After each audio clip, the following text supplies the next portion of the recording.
আমাদের অনন্য স্টোরি সকল প্রকার পার্ট গল্প দেখতে আমাদের চ্যানেলটি সাবস্ক্রাইব করে পাশে থাকা বেল আইকনটিতে ক্লিক করে অল নোটিফিকেশন অন করে দিন। হানসিকা, তুমি রাহুলের হয়ে কথা বলছো। ওই রাহুল তোমাকেও ছুঁড়ে ফেলে দিত।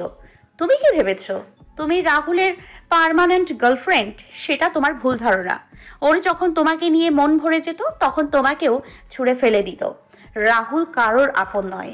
যে ছেলেটা মেয়েদের সম্মান করতেই জানে না সে তোমাকে ভালোবাসে, এটা ভেবেছিলে তুমি? আমি আপনার একটা কথাও বিশ্বাস করি না। আমার রাহুল বেবি আপনার সাথে এমনটা কোনোদিনও করতে পারে না। ঠিক আছে, আমার কথা বিশ্বাস করতে হবে না, রাহুলকে জিজ্ঞেস করে নাও তুমি। রাহুল বেবি এই স্নেহাকে ঠিক কথা বলছে? রাহুল মেঝেতে পড়ে থেকে বলল, আজ যখন আমি পুরোপুরি ধরা পড়েই গেছি তাহলে আর লুকিয়ে লাভ নেই। হ্যাঁ, এই স্নেহা ঠিক কথা বলছে। আমি তোমাকেও ইউজ করছিলাম হানসিকা বেবি। আমি তোমাকে মন থেকে ভালোবেসেছিলাম রাহুল বেবি। তোমার জন্য আমি সব কিছু করেছি। যখন তুমি যেই মেয়ে চেয়েছ আমি এনে দিয়েছি। দরকার হলে জোর করে হলেও এনে দিয়েছি, শুধুমাত্র তোমার খুশির জন্য। কারণ আমি ভাবতাম তুমি শুধু আমাকেই সত্যিকারের ভালোবাসো আর বাকি মেয়েরা তোমার কাছে খেলনা। কিন্তু তুমি আমাকে এইভাবে ঠকালে। আমার ড্যাড অনেকবার তোমার সাথে দেখা করতে বারণ করেছিল, কিন্তু আমি তাও লুকিয়ে লুকিয়ে তোমার কাছে চলে আসতাম দেখা করার জন্য। আমি ড্যাডের কথা না শুনে অনেক বড় ভুল করেছি। মিশকা হানসিকাকে সান্ত্বনা দিতে দিতে বলল, আমরা খুব বড় ভুল করেছি হানসিকা রাহুল বেবিকে বিশ্বাস করে।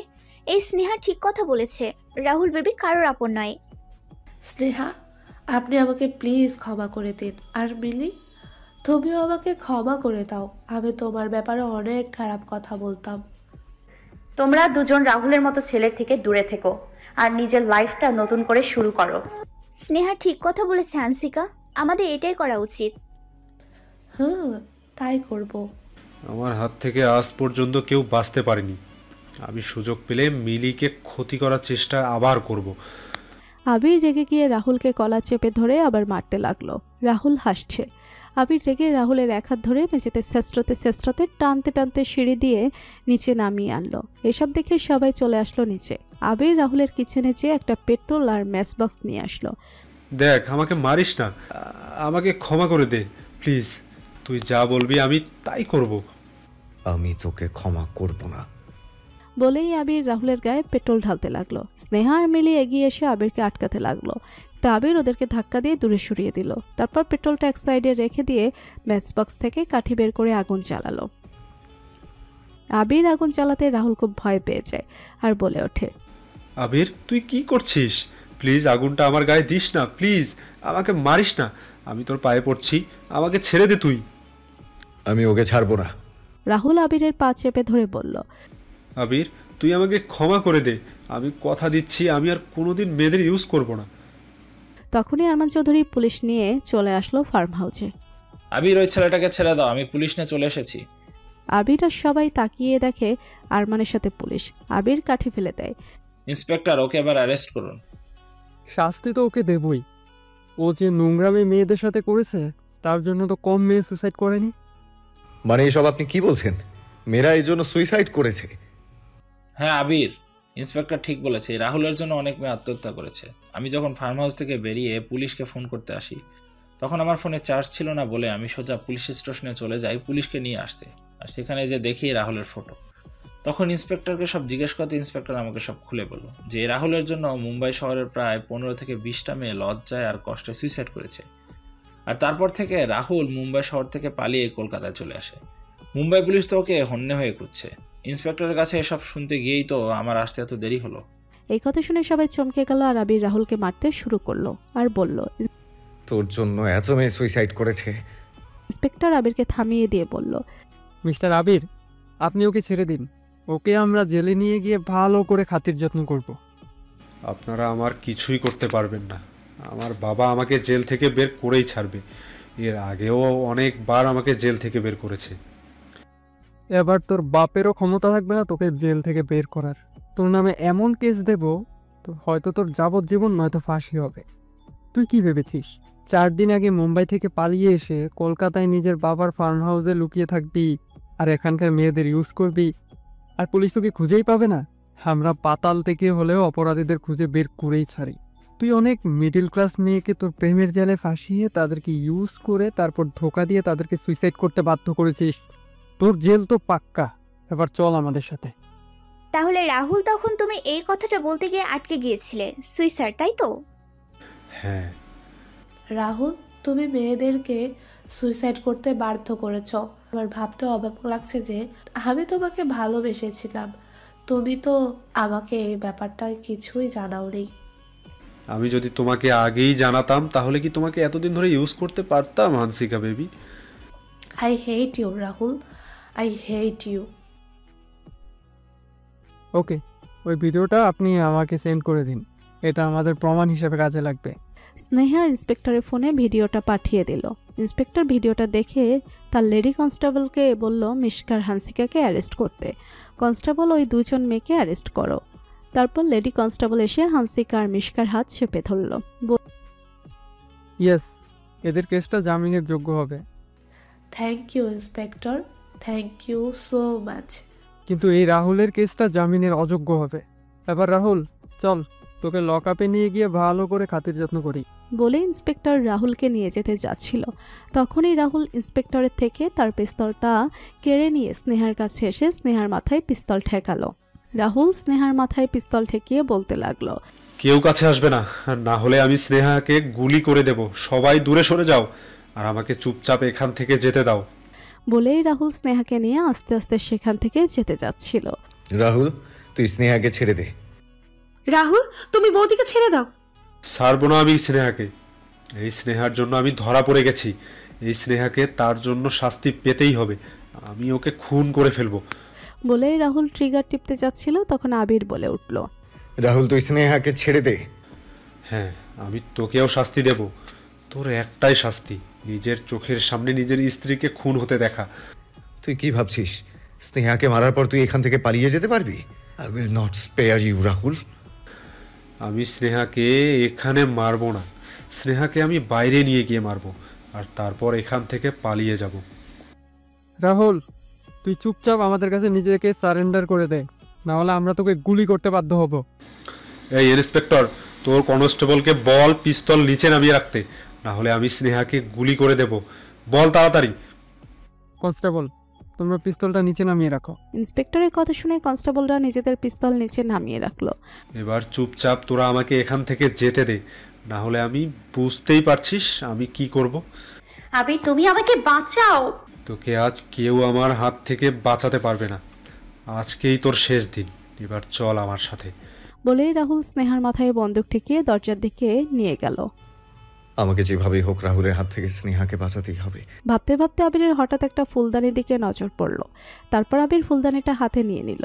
এদিকে রাহুল স্নেহাকে নিয়ে দরজা পার হয়ে ফার্ম হাউসের বাইরে চলে আসলো, আর পেছন পেছন আবির, পুলিশ আর বাকিরাও বাইরে চলে আসলো স্নেহাকে বাঁচাতে। আবির স্নেহাকে চোখ দিয়ে ইশারা করে দিল রাহুলকে কথায় ব্যস্ত রাখতে। রাহুল, তুমি আমাকে ছেড়ে দাও। তুমি এসব করে বাঁচতে পারবে না। চুপচাপ নিজেকে পুলিশের হাতে তুলে দাও। রাহুল স্নেহার দিকে তাকিয়ে বলল, আমার কথা তোকে ভাবতে হবে না, এখন তুই নিজের কথা ভাব, কারণ আমি এখনই তোকে গুলি করে শেষ করে দেব। কথাটা বলে রাহুল হাসতে লাগলো। তারপর যে পিস্তলের ট্রিগার টিপতে যাবে তখন আবির জোরে ফুলদানিটা রাহুলের হাতে থাকা পিস্তলের উপর মারলো। এতে রাহুলের হাত থেকে পিস্তলটা নিচে পড়ে গেল। স্নেহার দেরি না করে রাহুলকে জোরে ধাক্কা দিয়ে ফেলে দিল, আর পিস্তলটা নিজের হাতে তুলে নিয়ে রাহুলের দিকে তাক করলো। রাহুল, তুমি এবার কি করবে? তোমার খেলা এবার শেষ হয়ে গেল। ইন্সপেক্টর দৌড়ে এসে স্নেহার থেকে পিস্তলটা নিয়ে নিল আর রাহুলের হাতে হ্যান্ডকাপ পরিয়ে দিল। আমি তোমাদের কাউকেই ছাড়বো না, এর প্রতিশোধ আমি নিয়েই ছাড়বো। আর মিলি, তুমি ভেবো না যে তুমি আমার হাত থেকে বেঁচে গেলে। আমার হাত থেকে কোনো মেয়ে বাঁচতে পারেনি, তুমিও বাঁচতে পারবে না। আগে তো তুমি কোনোদিন জেল থেকে ফিরে আসো, তারপর তো মিলির ক্ষতি করবে।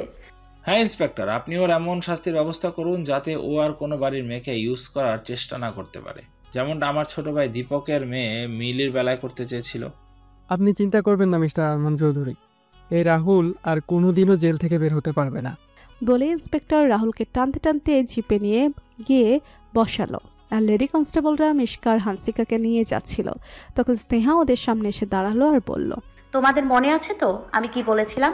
এটাই যে জামিন পাওয়ার পর আর কোনোদিনও কোনো ফালতু ছেলে পাল্লায় পড়বো না, তাদের থেকে সবসময় দূরে থাকবো আর নিজের জীবনটা নতুন করে শুরু করব।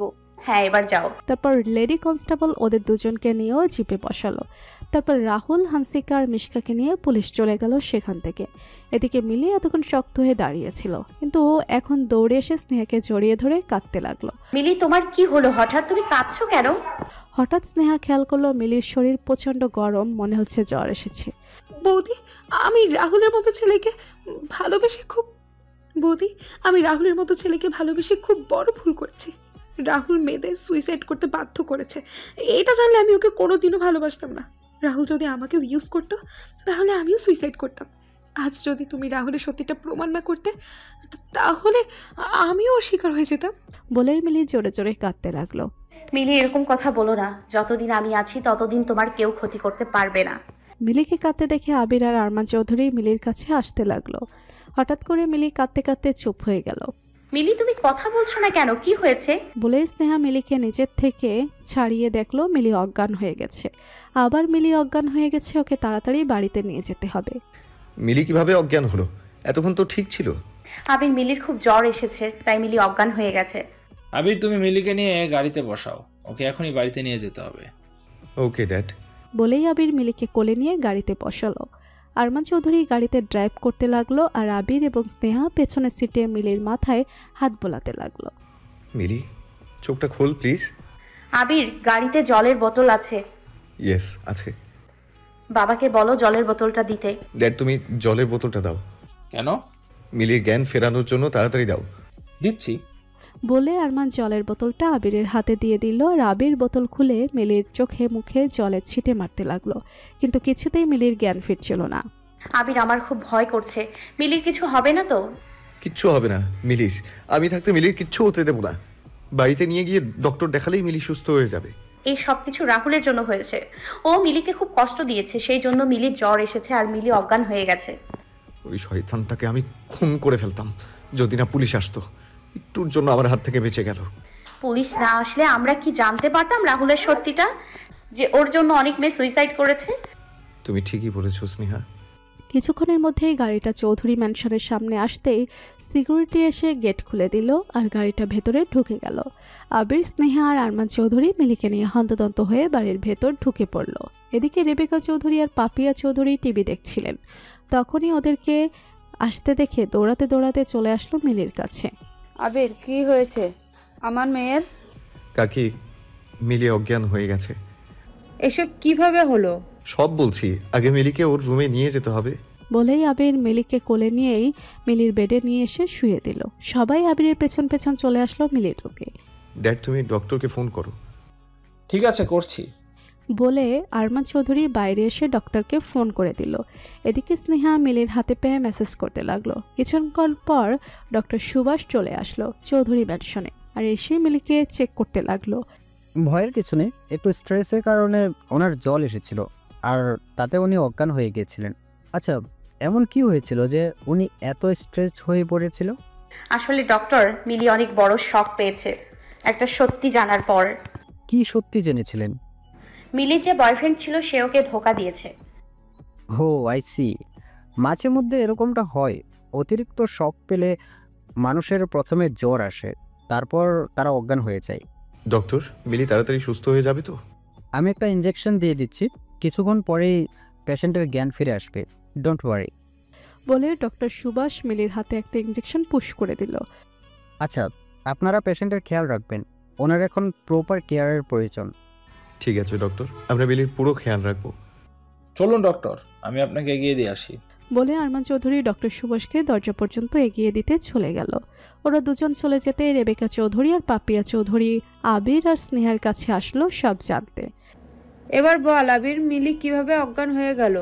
হ্যাঁ বলো আবির, তোমরা তো রাহুলের ফার্ম হাউসে ছিলে, তাহলে ওখানে কি এমন ঘটলো যে মিলি সেন্সলেস হয়ে গেল? এই রাহুল কে? কাকি, তুমি মাকে কিছু জানাওনি?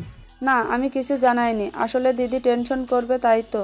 কিছুদিন আগেই দিদির অত বড় অ্যাক্সিডেন্ট হয়েছিল, সিঁড়ি থেকে পড়ে গিয়ে। ডক্টর তো দিদিকে বেড রেস্ট থাকতে বলেছিল, তাই আমি মিলির কথা জানিয়ে দিদিকে টেনশন দিতে চাইনি। সেই ঘটনার অনেক দিন হয়ে গেছে পাপু, আর এখন আমি সম্পূর্ণ সুস্থ হয়ে গেছি, তাই আমার কাছে কোনো কিছু লুকানোর প্রয়োজন নেই। আবির বল, এই রাহুলটা কে? আর এই নামটা আগেও শুনেছি মনে হচ্ছে। ইয়েস মা, তুমি এই নামটা আগেও শুনেছো। সেদিন জঙ্গল থেকে ফেরার পরই মিলি তোমাদের সবাইকে বলেছিল ও রাহুলকে ভালোবাসে। হ্যাঁ, আমার মনে পড়েছে, কিন্তু ওই রাহুল কলকাতায় কবে আসলো? 4 দিন আগে কলকাতায় এসেছে রাহুল। এমন সময় আরমান চৌধুরী মিলির রুমে আসে আর বলে ওঠে, ওই রাহুল এমনি এমনি আসেনি, পালিয়ে এসেছে মুম্বাই থেকে। মানে তুমি এটা কি বলছো? ঠিক তখনই মঞ্জুলিকা মিলির রুমের পাশ দিয়ে যাচ্ছিল। হঠাৎ সবার কথা শুনতে পেয়ে মঞ্জুলিকা দরজার পাশে দাঁড়িয়ে লুকিয়ে সব শুনতে লাগলো। হ্যাঁ মা, বাবা ঠিক বলছে, রাহুল পালিয়ে এসেছে মুম্বাই থেকে। তারপর স্নেহা সব বলল রেবেকা চৌধুরীকে। আমাদের মিলি এমন খারাপ ছেলেকে ভালোবাসতো? তুমি আজ আমাদের এই চৌধুরী পরিবারের সম্মান বাঁচিয়েছো, আমাদের মিলিকে ওই ছেলের হাত থেকে বাঁচিয়েছো। তোমাকে যে কি বলে ধন্যবাদ জানাবো আমি বুঝতে পারছি না বৌমা। এটা তো আমারও বাড়ি, আর মিলি আমার ননদ, ওকে বাঁচানো আমার কর্তব্য। আমি শুধু আমার রেসপন্সিবিলিটি পালন করেছি মা। রেবেকা আরমান চৌধুরীর দিকে তাকিয়ে বলল, দেখেছো আরমান, তুমি বৌমাকে পছন্দ করো না, ও মিডিল ক্লাস ফ্যামিলির বলে ওকে সব সময় ঘৃণা করো। আজ আমাদের বৌমাই এই পরিবারের সম্মান বাঁচালো, এখনো কি তুমি স্নেহাকে মেনে নেবে না?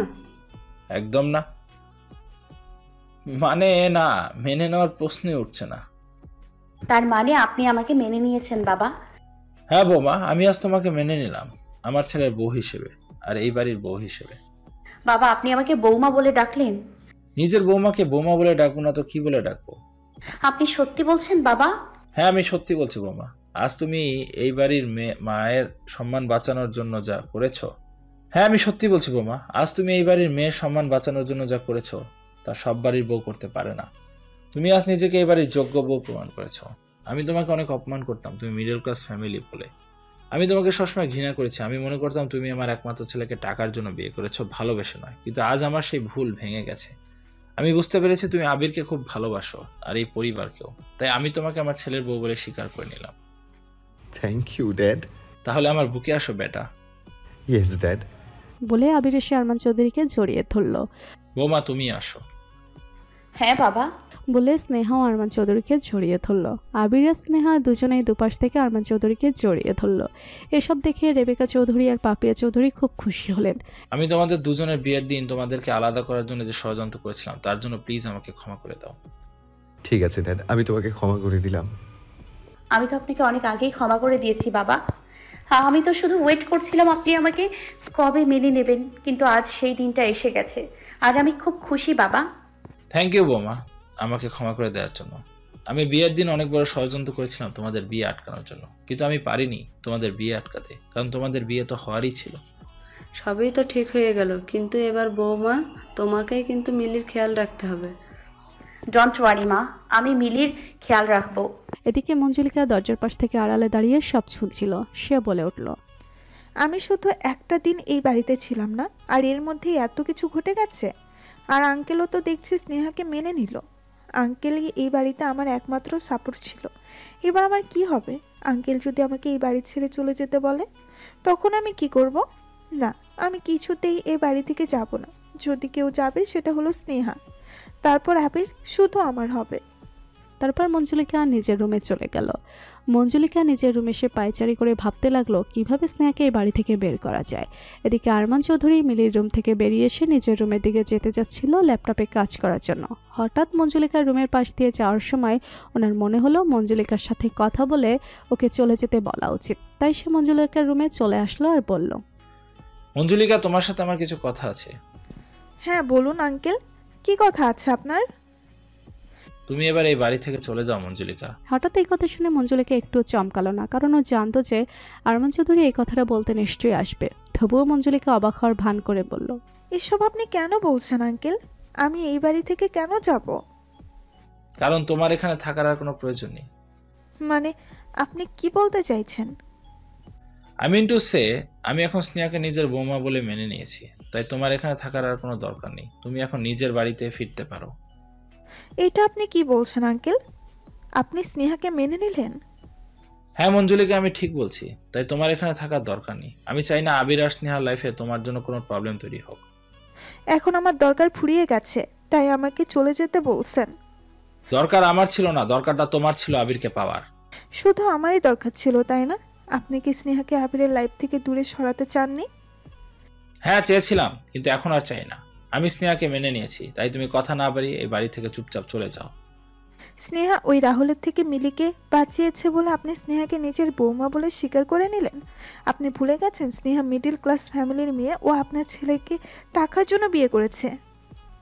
স্নেহা আবিরকে টাকার জন্য বিয়ে করেনি, ও আমার ছেলেকে খুব ভালোবাসে, সেটা আমি বুঝতে পেরেছি। তাই আমাকে ভুল বোঝানোর চেষ্টা করে লাভ নেই। কিন্তু তুমি ওই রাহুলের ব্যাপারে কি করে জানলে? এই বাড়ির কেউ তো তোমাকে কিছু বলেনি। তাহলে আপনারা যখন মিলির ঘরে সবাই কথা বলছিলেন তখন আমি আড়াল থেকে সব শুনেছি। ও, তার মানে তুমি এতক্ষণ ধরে নাটক করছিলে? তুমি জানতে যে আমি তোমার কাছে এসে তোমাকে চলে যাওয়ার কথা বলবো? হ্যাঁ আমি জানতাম। জানতেই যখন তাহলে দাঁড়িয়ে আছো কেন? বেরিয়ে যাও আমার বাড়ি থেকে মঞ্জুলিকা। আমি এই বাড়ি থেকে কোথাও যাব না আঙ্কেল। তুমি কোন অধিকারে আমার বাড়িতে থাকবে? ভুলে যাও না এই বাড়িটা আরমান চৌধুরীর। আমি যদি তোমাকে বাড়িতে নিয়ে আসতে পারি তাহলে তোমাকে ঘাট ধাক্কাতে বেরো করে দিতে পারি। বলে মঞ্জুলিকার হাত ধরে টেনে নিয়ে যেতে লাগলো। মঞ্জুলিকা নিজের হাতটা ঝাড়ি মেরে আরমান চৌধুরীর থেকে ছাড়িয়ে নিয়ে বলে উঠল, আঙ্কেল আপনি যদি আমাকে এই বাড়ি থেকে তাড়িয়ে দেওয়ার চেষ্টা করেন তাহলে আমি কিন্তু আপনার সত্যিটা বাড়ির সবাইকে বলে দেব। কোন সত্যি বলে দিবে তুমি? এটাই যে আপনিই আমাকে জেল থেকে ছাড়িয়ে এই বাড়িতে নিয়ে এসেছিলেন আপনার ছেলে আর বৌমাকে আলাদা করার জন্য। আর আপনার কথাতেই আমি সেদিন রিসেপশন পার্টিতে অত বড় ড্রামা করেছিলাম, মাথা ঘুরে পড়ে যাওয়ার নাটক করে। আর আপনার কথাতেই আমি নিজের বাবার মিথ্যা বিজনেস, রাইভেলের শত্রুতার কাহিনী সবাইকে শুনিয়েছিলাম বানিয়ে বানিয়ে। হ্যাঁ, আমি তোমাকে এসব কিছু করতে বলেছিলাম কারণ তখন আমি বৌমাকে পছন্দ করতাম না। ও মিডল ক্লাস ফ্যামিলির মেয়ে বলে আমি ওকে ঘৃণা করতাম, কিন্তু এখন আমি বৌমাকে পছন্দ করি আর আমি ওকে মেনেও নিয়েছি। শুনেছো তুমি? তাই এখনই তুমি এই বাড়ি থেকে চলে যাও। আমি এই বাড়ি থেকে কোথাও যাব না আঙ্কেল। আর আপনি যদি বেশি বাড়াবাড়ি করেন তাহলে আমি প্রথমে গিয়ে আবিরকে সব বলবো। আর আপনি বুঝতেই পারছেন যে আবির আপনার সত্যিটা জানার পর আপনাকে আবার ঘৃণা করবে। নিজের একমাত্র ছেলের ঘৃণা আবার সহ্য করতে পারবেন তো? তুমি আমাকে ব্ল্যাকমেইল করছো মঞ্জুলিকা? ইয়েস আঙ্কেল, আপনি ঠিক ধরেছেন, আমি আপনাকে ব্ল্যাকমেইলই করছি। তুমি কি ভেবেছো তুমি আমাকে ব্ল্যাকমেইল করবে আর আমি ভয় পেয়ে যাব? ভয় পাওয়া ছাড়া আপনার কাছে যে আর কোনো উপায় নেই আঙ্কেল। আপনি যদি আমার ব্যাপারে কিছু বলেন তাহলে আমি আপনার কথাও সবাইকে বলে দেব। কি বলে দেব নাকি? তাহলে কিন্তু আবির আপনাকে আবার ঘৃণা করবে। না না না, তুমি প্লিজ আবিরকে কিছু বলো না। আমি অনেক কষ্টে আমার ছেলের ভালোবাসা আবার ফিরে পেয়েছি, আমি আর সেটা হারাতে চাই না। তাহলে আমাকে তাড়িয়ে দেওয়ার কথা ভুলেও ভাববেন না আঙ্কেল, আন্ডারস্ট্যান্ড? আজ আমি ভালোই তোমাকে বাড়ি থেকে তাড়িয়ে দিতে পারলাম না মঞ্জুলিকা, কিন্তু তুমি ভেবো না যে তুমি সারা জীবন এই বাড়িতে থাকতে পারবে। তোমাকে তো একদিন এই বাড়ি থেকে যেতেই হবে। দেখবো তোমাকে তখন কে বাঁচায়। কিভাবে যাব? আমাকে যে তাড়িয়ে দেবে এখান থেকে? আমার বৌমা স্নেহাই তোমাকে একদিন এই বাড়ি থেকে তাড়িয়ে দেবে। এই কথা শুনে মঞ্জুলিকা জোরে জোরে হাসতে শুরু করলো। তুমি এখন খুব হাসছো তাই না? একদিন এরকমটাই হবে, আমার কথা মিলিয়ে নিও। স্নেহা আমাকে এই বাড়ি থেকে বের করবে। স্নেহা তো এখনো পর্যন্ত জানেই না যে আমি ওর কি ক্ষতি করতে এই বাড়িতে এসেছি। কিন্তু একদিনও ঠিকই তোমার সত্যিটা জেনে যাবে, তারপর দেখো তোমার কি অবস্থা করে। কি করে জানবে স্নেহা আমার সত্যিটা? আপনি ওকে বলবেন? ভেবে দেখুন, আপনি যদি ওকে আমার সত্যিটা বলেন তাহলে আমি আবিরকে আপনার সত্যিটা বলে দেব যে আপনি ওদের দুজনকে আলাদা করার জন্য আমাকে এই বাড়িতে এনেছেন। আমি তোমাকে জেল থেকে বের করে এই বাড়িতে এনে অনেক বড় ভুল করেছি। তোমার আসল জায়গা তো ওই জেলই ছিল। আর আমি স্নেহাকে এখন কিছুই জানাবো না। আমার বিশ্বাস স্নেহা নিজে থেকে একদিন তোমার আসল রূপটা জেনে যাবে। আমার বৌমা খুব চালাক, ও যেভাবে রাহুলকে ধরেছিল তোমাকেও একদিন ধরবে। এই মঞ্জুলিকা ওই ফালতু রাহুলের মতো কাঁচা খেলোয়াড় নয়, আমাকে ধরা এত সহজ হবে না। আমাকে ধরার আগেই আমি স্নেহাকে আবিরের লাইফ থেকে বের করে দেব। তুমি সেটা কোনোদিনও করতে পারবে না, কারণ আমি এখন তোমার সাথে নেই। আমি এখন আমার বৌমা স্নেহার সাথে আছি। আমি আমার ছেলে আর বৌমাকে আর আলাদা হতে দেব না, কথাটা মনে রেখো। বলে মঞ্জুলিকার ঘর থেকে চলে গেল। আপনি কিছুই করতে পারবেন না আঙ্কেল। আমি তো স্নেহাকে এই বাড়ি থেকে বের করেই ছাড়বো। তার জন্য আমাকে যা করতে হয় সব করব। Just wait and watch. এদিকে স্নেহা মিলির পাশে শুয়ে ওর মাথায় হাত বোলাচ্ছিল আর আবির চেয়ারে বসে ওয়েট করছিল কখন মিলির সেন্স ফিরে আসবে। হঠাৎ স্নেহা মিলির পাশে থাকা ফোনের দিকে খেয়াল করলো আর সেই ফোনটা হাতে তুলে নিল। আবির স্নেহার থেকে তাকিয়ে বলল, স্নেহা, তুমি মিলির ফোন নিয়ে কি করছো? আমি গ্যালারিতে ঢুকে রাহুলের প্রত্যেকটা ফটো ডিলিট করেছি।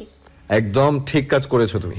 দাও, ওই শয়তান রাহুলের সব ছবি ডিলিট করে দাও, যাতে ওর কথা ভেবে মিলি যেন আর কষ্ট না পায়। মিলি আর কষ্ট পাবে না রাহুলের কথা ভেবে, বলে স্নেহা রাহুলের সব ফটো গ্যালারি থেকে মুছে দিল। এবার থেকে রাহুলের নোংরা চ্যাপ্টার মিলির লাইফ থেকে চিরদিনের মতো শেষ। 5 দিন পর স্নেহা মিলির জন্য পাস্তা বানিয়ে এনে মিলির রুমে এসে দেখলো মিলি তার ব্যাগে জামা কাপড় গোছাচ্ছে। মিলি, তুমি ব্যাগ গুছিয়ে কোথায় যাচ্ছ? আমি আর মা বীরভূমে ফিরে যাচ্ছি, নিজের বাড়িতে। এই কথা শুনে স্নেহা অবাক হয়ে গেল আর পাস্তাটা টেবিলে রেখে মিলির কাছে এসে বলতে লাগলো, তুমি হঠাৎ করে নিজের বাড়ি কেন ফিরে যাচ্ছ মিলি? কারণ আমার এখানে থাকতে আর ভালো লাগছে না বৌদি, তাই আমি আর মা বাড়িতে চলে যাচ্ছি। কেন তোমার ভালো লাগছে না মিলি? ওই রাহুলের জন্য, তাই তো? ওই রাহুল তোমাকে ধোঁকা দিয়েছে, সেই জন্য তুমি এই বাড়ি ছেড়ে চলে যাচ্ছ, আমাদের সবাইকে ছেড়ে। না বৌদি, আমি ওই শয়তান ছেলের জন্য এই বাড়ি ছেড়ে যাচ্ছি না। তাহলে কেন যাচ্ছ তুমি? তার অন্য একটা কারণ আছে বৌদি। কি কারণ আছে? সেটা হলো আমি জয়কে যে। কথাটা শেষ করার আগে মিলির মা পাপিয়া চৌধুরী চলে আসলো রুমে। মিলি, তোর এখনো ব্যাগ গোছানো হয়নি? এই তো হয়ে গেছে মা, বৌদির সাথে কথা বলতে গিয়ে একটু দেরি হয়ে গেল। বলে মিলি জামা কাপড় গুছিয়ে ব্যাগের চেন আটকে দিল। স্নেহা পাপিয়া চৌধুরীর কাছে এগিয়ে এসে বলল, কাকি, আপনি হঠাৎ করে এই বাড়ি ছেড়ে চলে যাচ্ছেন কেন? কারণ মিলি এই বাড়ি ছেড়ে যাওয়ার জন্য খুব জেদ করছিল স্নেহা। আমারও আর এখানে থাকতে ভালো লাগছে না। আপনারা যে চলে যাচ্ছেন সেটা কি বাড়ির সবাই জানে? না স্নেহা, বাড়ির সবাই এখনো জানে না। আপনি কাউকে না জানিয়ে চলে যাচ্ছেন কেন? কারণ মিলি কাউকে বলতে বারণ করেছিল, এই বাড়ির সবাই জানতে পারলে আমাদের আর যেতে দেবে না, সেই জন্য। তাই বলে আপনি কাউকে না বলে চলে যাবেন? বৌদি, এতে মার কোনো দোষ নেই, আমি বলতে বারণ করেছিলাম। কেন তুমি বলতে বারণ করেছিলে? সেটা আমি তোমাকে পরে বলছি বৌদি। আর মা, আমার ব্যাগ গোছানো শেষ, চলো নিচে যেয়ে সবাইকে জানাতে হবে যে আমরা বীরভূমে ফিরে যাচ্ছি। হ্যাঁ চল। বলে ওরা দুজন ড্রয়িং রুমের দিকে চলে গেল। মিলি কিছু তো বলতে চাচ্ছিল, তখন কাকি আসতে আর বলতে পারলো না। তারপর স্নেহাও ড্রয়িং রুমে চলে আসলো সবার কাছে। এদিকে ড্রয়িং রুমে আবির, আরমান এবং রেবেকা চৌধুরী সোফায় বসে কফি খাচ্ছিল। হঠাৎ মিলি আর পাপিয়া চৌধুরীকে ব্যাগ হাতে আসতে দেখে সবাই অবাক হয়ে গেল। কাকি, তোমার হাতে ব্যাগ কেন? আবির, কাকি এই বাড়ি ছেড়ে চলে যাচ্ছে। কেন চলে যাচ্ছ তুমি কাকি? কারণ দিদি, মিলি আর এই বাড়িতে থাকতে চাইছে না। আমরা দুইজন ডিসাইড করেছি এই বাড়ি থেকে চলে যাব।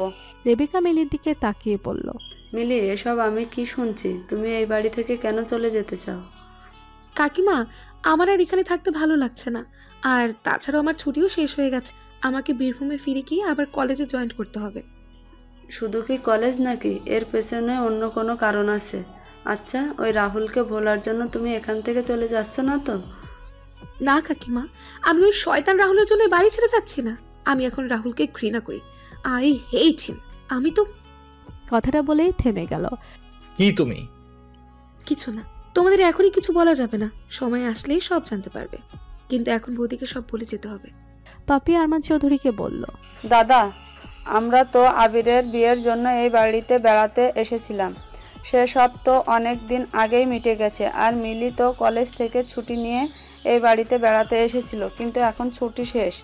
এখন আমাদের তো বাড়িতে ফিরতেই হবে, তাই না? আর তাছাড়া মিলির বাবাও বিদেশ থেকে ফিরে আসছে। দীপক ফিরে আসছে? হ্যাঁ কাকা, আমার বাবা ফিরে আসছে ফরেন থেকে। তাহলে এবার তো আমাদের যেতে দাও, আর বাধা দিও না প্লিজ।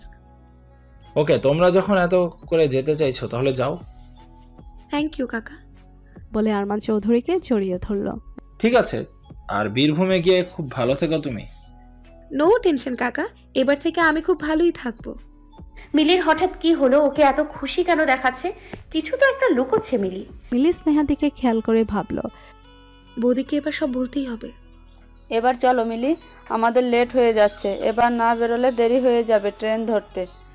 মা, যাওয়ার আগে আমি একটু বৌদির সাথে কথা বলতে চাই, আমার কিছু কথা বলার আছে। ঠিক আছে যা, কিন্তু তাড়াতাড়ি করিস।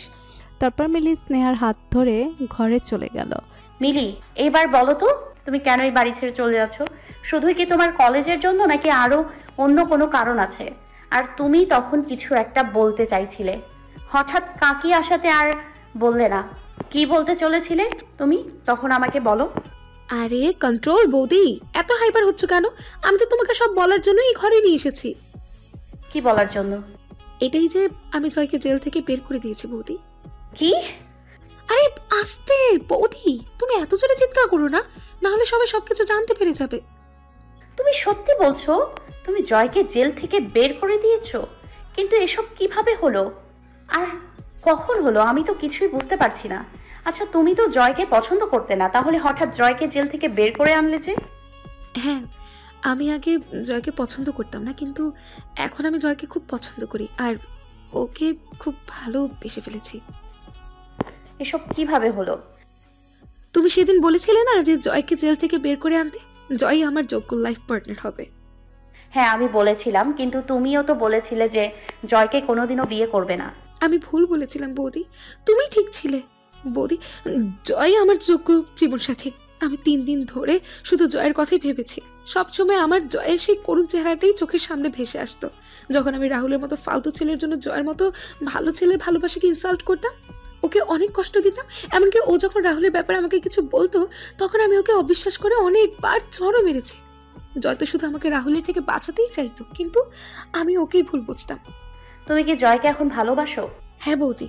তুমি জয়কে দয়া করছো না তো? না বৌদি, আমি সত্যি জয়কে ভালোবেসে ফেলেছি। আমি জয়ের সাথে এখন যে কানেকশন বোধ করছি সেটা কখনো রাহুলের সাথে হয়নি। আমি তো শুধু রাহুলের চেহারায় পাগল হয়ে ওকেই ভালোবেসেছিলাম, কিন্তু জয়ের সাথে একটা অন্যরকম টান অনুভব করছি জয়কে জড়িয়ে ধরার পর। তুমি জয়কে জড়িয়ে ধরেছিলে?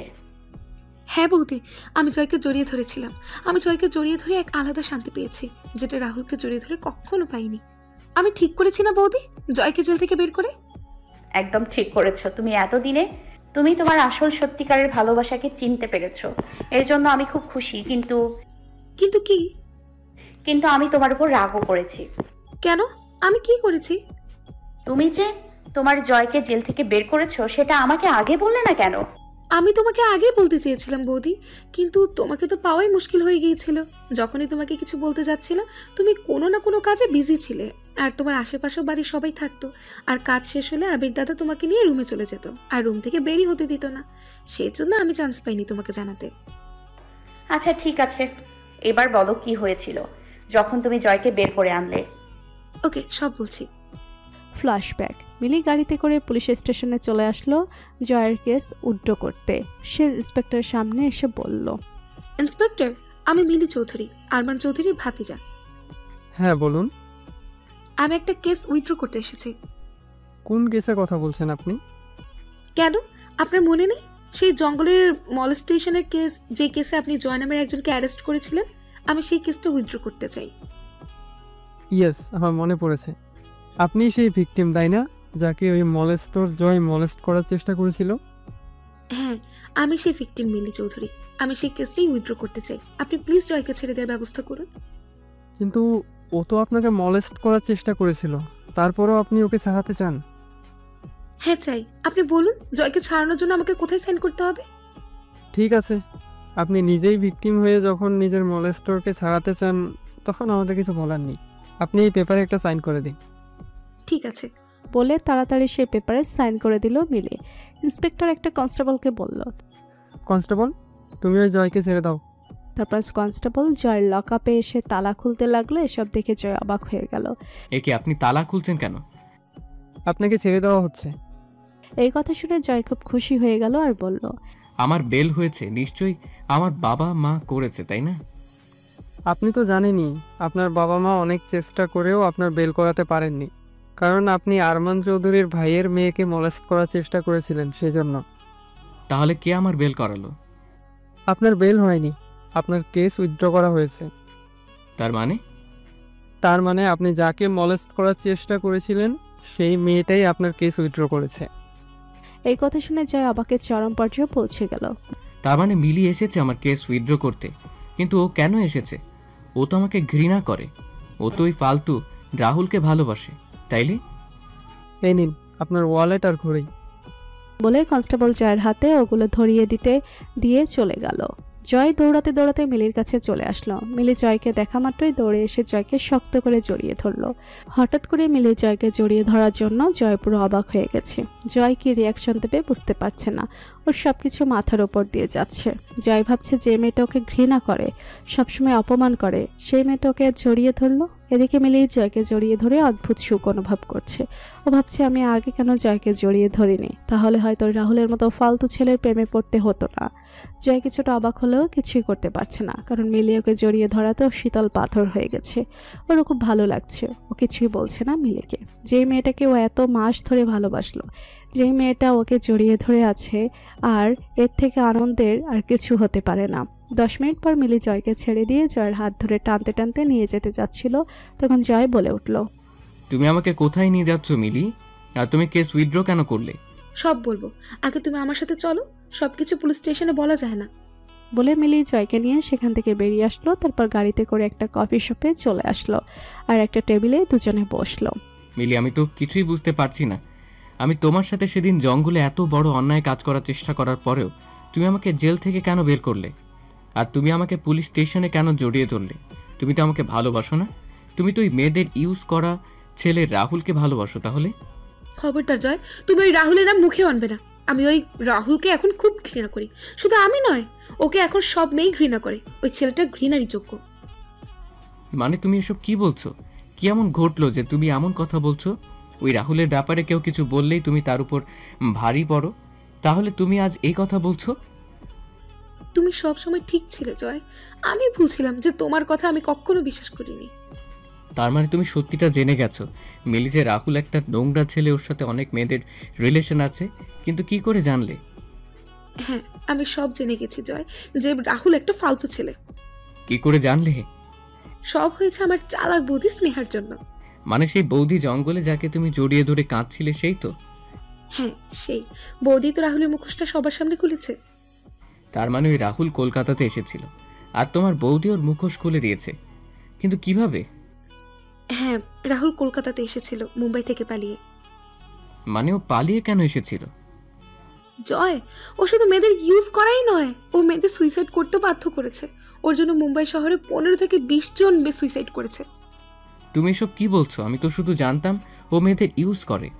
ও যে মেয়েদের সুইসাইড করতে বাধ্য করে এটা তো আমি জানতাম না। আচ্ছা, ও তোমার সাথে কিছু করার চেষ্টা করেনি তো? ও যদি কিছু করে থাকে তাহলে আমি ওকে খুন করে ফেলবো।